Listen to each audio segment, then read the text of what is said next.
अरे बच्चों अस्सलाम वालेकुम। पिछले चैप्टर में हमने पढ़ा डेमोक्रेसी। उसमें हमने पढ़ा कि डेमोक्रेसी में जो रूलर्स होते हैं वो फ्री नहीं होते हैं, बल्कि कुछ रूल्स के तहत इनको चलना पड़ता है और कुछ रूल्स और रेगुलेशंस होते हैं जो जिसके तहत सिटीजन्स या गवर्नमेंट जो सिटीजन्स और गवर्नमेंट को फॉलो करने पड़ते हैं। ये रूल्स इकट्ठे हम इनको कॉन्स्टिट्यूशन बोलते हैं। इस चैप्टर में हम पढ़ेंगे constitutional design of a democracy. तो हम इसकी मिसाल हम एक अफ्रीकन कंट्री से लेंगे, साउथ अफ्रीकन कंट्री से लेंगे, जहाँ किस तरह उन्होंने अपने कॉन्स्टिट्यूशन को डिज़ाइन किया। तो हमारा जो आज का जो ये वीडियो लेक्चर है वो about democratic constitution in south Africa. इसमें हम स्टार्ट करेंगे जो वहाँ का एक प्रोमिनेंट लीडर थे नेल्सन मंडेला। उन्हीं के अल्फाज ये हैं जो ये हैं, I have fought against white domination and I have fought against black domination. I have cherished the ideal of a democratic and free society in which all persons like live together in harmony and with equal opportunities. It is an ideal which I hope to live for and to achieve, but if needs be, it is an ideal for which I am prepared to die. ये words Nelson Mandela के हैं जो Africa के president बन गए after independence. तो जो Nelson Mandela को 1964 में वाइट साउथ अफ्रीकन गवर्नमेंट थी, उसने उनको बगावत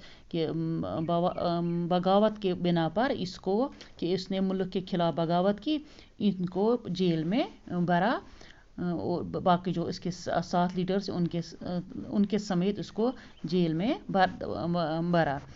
तो किसके खिलाफ? अपार्थाइड के खिलाफ। उसने तकरीबन 28 इयर्स जेल में गुजारे एक प्रिजन में जिसको रॉबिन आइलैंड्स बोलते हैं। तो ये अपार्थाइड क्या है? ये अपार्थाइड क्या था? तो ये उसकी स्ट्रगल जो थी वो अपार्थाइड के खिलाफ थी। ये एक सिस्टम का नाम था जो रेसल डिस्क्रिमिनेशन थी, जो यूनिक टाइप की रेसल डिस्क्रिमिनेशन थी अफ्रीका में हो रही थी, जहाँ जो वाइट यूरोपियंस थे उन्होंने ये सिस्टम अफ्रीका में लागू किया।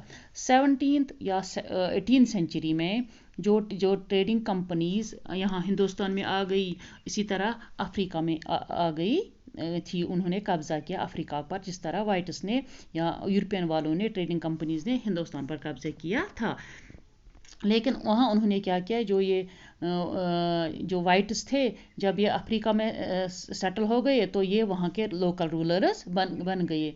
तो इस अपार्थाइड सिस्टम के ज़रिए उन्होंने, अपार्थाइड सिस्टम क्या था, उन्होंने लोगों को डिवाइड किया on the basis of their colour, skin colour के बुनियाद पर उन्होंने लोगों को वहाँ डिवाइड किया। जो वहाँ के लोग थे, अफ्रीकन के लोग थे, वो ब्लैक कलर वाले थे, और जो दूसरे तकरीबन उनकी आबादी जो थी, पॉपुलेशन जो 3/4 थी, और इनको ब्लैक्स कहा जाता था।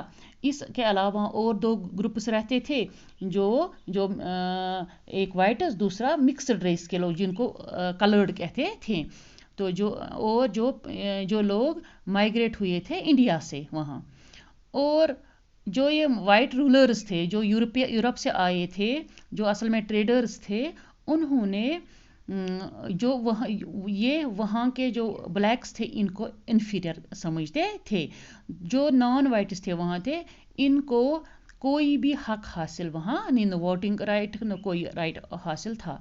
इस अपार्थाइड सिस्टम जो ये था, ये बिल्कुल ऑप्रेसिव था, खासकर ब्लैक्स के लिए।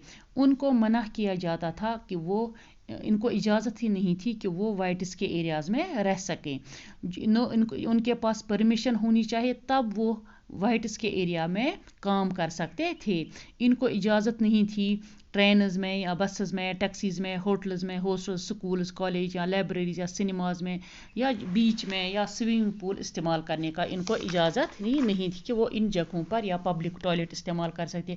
ये सब इनके लिए सेपरेट थे। स्कूल्स इनके लिए सेपरेट थे, बसेस इनके लिए सेपरेट थे, सिनेमा हॉल्स इनके लिए सेपरेट थे, तो इसी तरह टॉयलेट, पब्लिक टॉयलेट्स वो ब्लैक्स एंड वाइट्स के लिए सेपरेट थे, तो इसको सेग्रीगेशन भी बोलते थे। ये ऑपरेशन टाइप की, मतलब जो ऑपरेशन था वाइट्स की तरफ से, अपनी उन्हीं की कंट्री में उनको सप्रेस किया जाता था, दबाया जाता था। और इवन वो चर्चेस में भी नहीं जा सकते थे, तो जहाँ वाइट्स इबादत करते थे, और वो न वो एसोसिएशन बना सकते थे, न वो प्रोटेस्ट कर सकते थे इसके खिलाफ।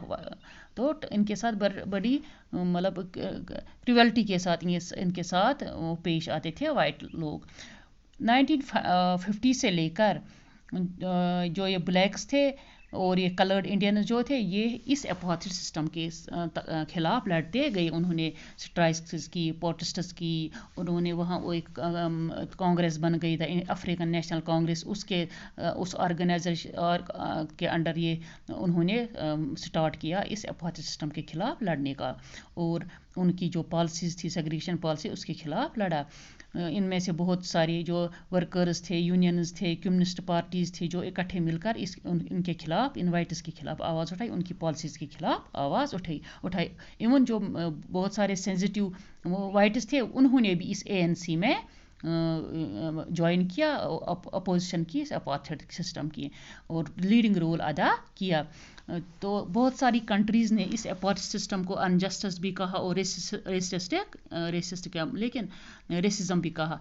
लेकिन जो वाइट्स की रेसिस्ट गवर्नमेंट थी, वो उन्होंने कंटिन्यू किया अपनी पॉलिसीज़ को, और लोगों को दबाते रह गए, और बहुत सारे लोगों को किल किया, मारा गया, जो ब्लैक्स थे या कलर्ड पीपल थे। तो ये हम पढ़ रहे हैं इस अफ्रीका में, साउथ अफ्रीका में, किस तरह वहाँ से फिर किस तरह से वहाँ मतलब इस ब्लैक जो दूसरी कंट्री से लोग आ गए, और वहाँ उस कंट्री पर कब्ज़ा किया, फिर उनके हुकूक जो उनको सलब किया गया, उनको सप्रेस किया गया, इनको दबाया गया, इन अपार्थाइड सिस्टम के तहत इनको डिवाइड किया गया, इनको हर एक हुकूमत से, हर एक चीज़ से बेदखल किया गया।